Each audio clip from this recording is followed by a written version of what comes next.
Hello everyone, কেমন আছো সবাই? আশা করি খুব ভালো আছো। আমিও খুব ভালো আছি। আজ আবারও চলে এলাম একটা নতুন ভিডিও নিয়ে।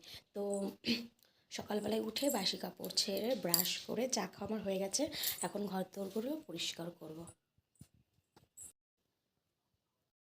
তো এদিকে আমার ঘর বারান্দা সমস্ত কিছু পরিষ্কার করা হয়ে গেছে। আর আজ টিভিটা ওই ঘর থেকে এই ঘরে আনা হবে। টিভিটাকে রাখার জন্য মা টেবিলটা ধুয়ে রোদে রেখে দিয়েছে। আর এদিকে দেখো মাছও চলে এসেছে। মা এখান থেকে নিয়ে নিল চিংড়ি মাছ আর রিঠে মাছ। আগের দিনে 300 পাইতা, আজকে 200 500 দেখা নিয়ে যা। কাকাকে মাছের দামটা দিয়ে আমি আর মা টেবিলটা ঘরে ঢুকিয়ে নিলাম। তারপর দুজনে মিলে টিভিটা ধরেও টেবিলের ওপর রেখে দিলাম।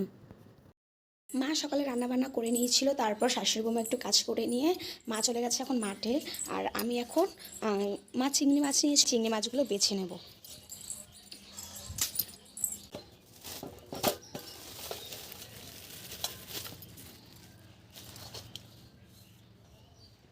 তো আজকে চিংড়ি মাছ দিয়ে মার হাতের একটা স্পেশাল রেসিপি হবে, তোমাদের সাথে সেটাও শেয়ার করব।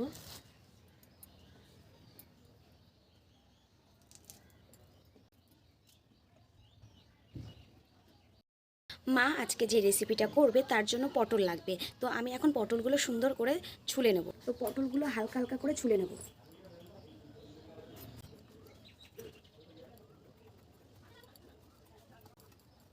তো এদিকে বড় বড় পটল নিয়েছি, পটলগুলোকে সুন্দর করে হালকা হালকা করে ছুলে নিয়েছি।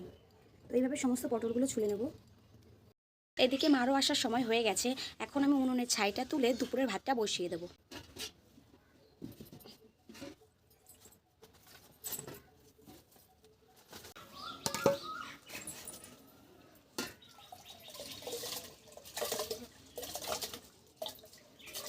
সমস্ত পটলগুলো ছাড়িয়ে কিছুক্ষণ জলে রেখে দিলাম।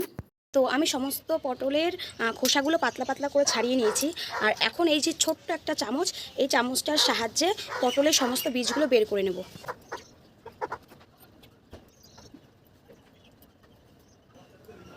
তো আমি পটলের ভিতরে সমস্ত বীজগুলো বের করে নিয়েছি। আর যেহেতু পটলটা জলে ভিজিয়ে রেখেছিলাম, তার জন্য কিন্তু সহজেই বেরিয়ে এসে পটলের সমস্ত বীজগুলো। তো এইভাবে বাকি পটলের বীজগুলো বের করে নেব। সমস্ত পটলগুলো থেকে বীজগুলো আলাদা করে নিয়েছি। প্রথমে পটলের বীজগুলোকে ঢেলে দেবো এই মিক্সচারে। এর মধ্যে দিয়ে দেবো কিছু মশলা, দিয়ে দেবো কয়েক রসুন, দিয়ে দেবো কটা কাঁচা লঙ্কা, তারপর দিয়ে দেবো কিছু পেঁয়াজ, এর মধ্যে দিয়ে দেবো মগজ, তারপর দিয়ে দেবো পোস্ত। একদম সামান্য একটু জল দিয়ে নেব। এবার এই সমস্তটাকে মিক্সচার করে নেব। তোমরা দেখেই নিলে আমি মিক্সচারের মধ্যে কী কী দিয়ে নিলাম। তো এই সমস্তটাকে এখন মিক্সচার করে নেব।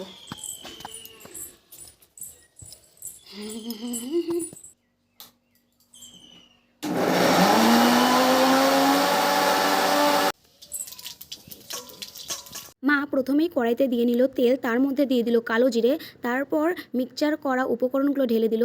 তার মধ্যে দিয়ে দিল সামান্য পরিমাণ লবণ, হলুদ, কাশ্মীরি লঙ্কার গুঁড়ো, তারপর চিংড়ি মাছগুলো দিয়ে ভালো করে কষিয়ে নামিয়ে নিল। তো এখন ভাজা মশলাটা চামচ দিয়ে এর মধ্যে ভরে দেবো।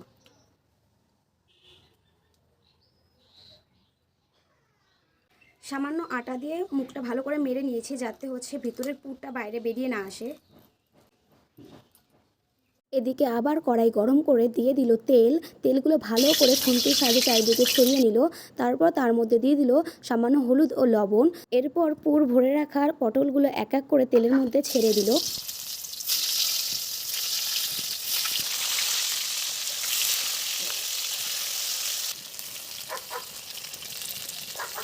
প্রথমে পটলগুলোকে হালকা হালকা করে ভেজে নেবে। পটলগুলো ভাজা হয়ে গেলে তখন দেখবে মুখ থেকে আটাগুলো একাই খুলে যাচ্ছে।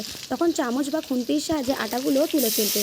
এরপর মিক্সচারে যে বাটিতে পুর করেছিলাম তার মধ্যে জল দিয়ে হলুদ লবণ দিয়ে সেই জলটা কড়াইয়ের মধ্যে ঢেলে দিলাম। এরপর পটলগুলো সিদ্ধ হয়ে গেলে যখন একটু মাখা মাখা ভাব চলে আসবে তখন নামিয়ে ফেলবে। তো এখানে তৈরি হয়ে গেছে মায়ের সেই ভাইরাল পটলের রেসিপি। মা ওদিকে রান্নাবান্না সেরে উনুনটা লেপে এখন থালা বাসনগুলো মেজে নিচ্ছে। আর আমি উঠোনটা ঝাঁট দিয়ে স্নান করে নিয়েছি। এখন যাব পুজো দিতে।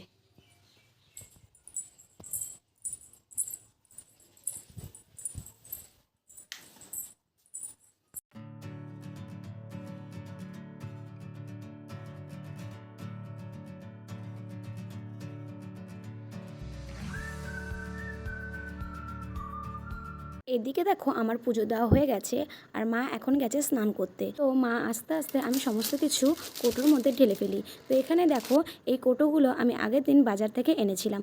এগুলো সমস্ত কিছু মুছে সমস্ত কৌটোর মধ্যে জিনিসগুলো ঢেলে রাখবো। প্রথমেই ডালটা কৌটোর মধ্যে ঢেলে নিলাম, এরপর চিনি, ঠাকুর ঘরের প্রসাদ, চা পাতা, মুড়ি, বিস্কুট, আটা সমস্ত কিছুই কৌটোর মধ্যে ঢেলে নেব।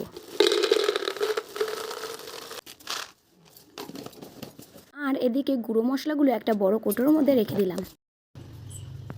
বেকার মানুষ দেখছি, এরকম বেকার মানুষ দেখিনি। সময় নেই, লগ্ন নেই, যা মনে আসবে তাই খাবে। নারকেল। এদিকে দেখো মা ভাত বেড়ে রেডি। তো খাওয়া যাক মায়ের সেই ভাইরাল পটলের রেসিপি। ওহ, দুর্দান্ত হয়েছে। তো আমার তো খুব ভালো লেগেছে, তোমরাও একদিন ট্রাই করো। আমার কেমন হয়েছে রান্নাটা?